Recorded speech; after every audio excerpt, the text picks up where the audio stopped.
MV Agusta is the latest brand to enter the highly competitive middleweight sport bike class with its F3. The Italian-built bike shares Triumph's 675cc triple-cylinder engine configuration, paired with one of the most comprehensive electronic packages available today. The MV Agusta is crazy fast, like super slingshot punch, pin it down, and you're flying.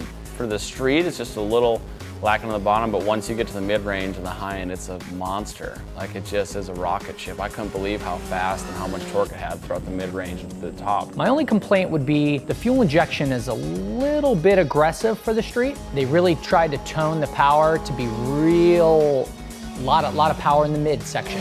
So the bottom end struggles. Therefore, you kind of have a gap from low to mid. So if you're kind of riding it, cruising on the street, it's really punchy when you go to start to get on it. You really had to be careful, you had to pay attention. Once I figured out that I needed to use the gears more, like, I was way more comfortable with the way it is at the bottom end. I was shifting a little bit more, but then once you pull off the corner, you could shift through the gears, the quick shift for like nothing. It would just pull right through them through the mid-range. It was pretty neat. This bike really surprised me, especially on the track. The thing rips, like it's a momentum bike. Like it's a bike that likes to carry high gears. It's definitely stronger than the Triumph. Like, the thing just rips. It feels like a race bike, like dead-on race bike.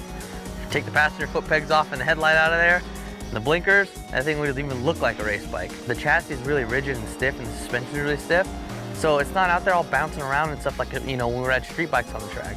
It actually feels like a production race bike almost. The other fact that it puts out 122 horsepower stock is amazing for you know, something that's eligible in the 600 class. One really bad thing about the MV is the fly-by-wire throttle system. It's not tight. The throttle's got a little bit of a hickness kind of feel to it. So on the street, it kind of gets a little bit herky-jerky and a little bit difficult to ride.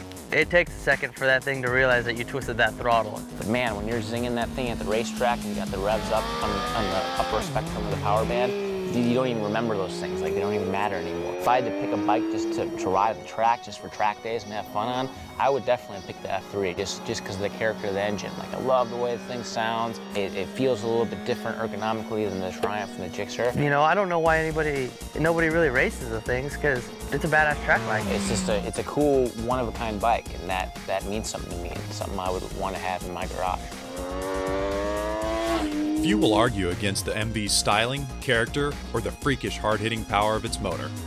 Still, hard charging exposed powertrain quirks that hurt the MV on the score sheet.